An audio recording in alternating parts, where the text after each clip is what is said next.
you step into an elevator. It starts going down fast. What would happen if you jumped right when it started going down? Would the ceiling hit your head? Ouch. Do you stay suspended in the air while the elevator plummets down? Let's examine the elevator problem one step at a time. First, consider a scale. You know, the kind of scale you weigh yourself on. When you step on a scale to weigh yourself, there are two forces involved. One, gravity pulls you down. Two, the scale pushes you up. What? You didn't know a scale could push? Of course it can. If it didn't push up on you, you would go crashing through the floor. This upward push is called the normal force. And yes, it is normally there. Since you're just standing there on the scale, you're not moving. Therefore, you're not accelerating.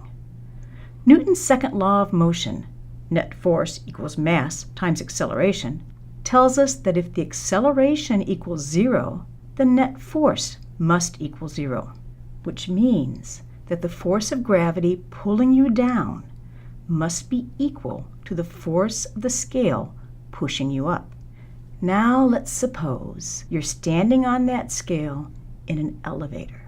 At first, the elevator is standing still, so you and the scale are standing still.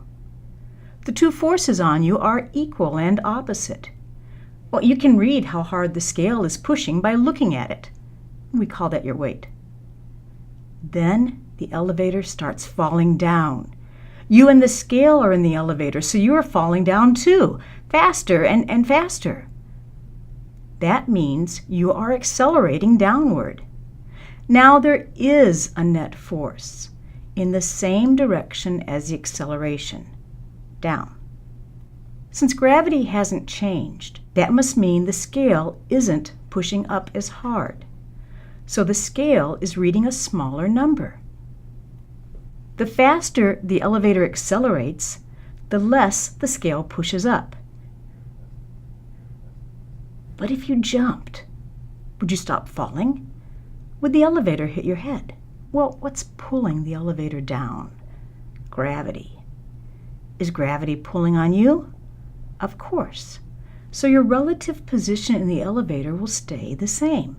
The ceiling will only hit you if you can jump up to the ceiling. Now consider what would happen if the elevator accelerated upward. And even more frightening, if someone snuck in and cut the cable holding the elevator, what would happen then? Think about it.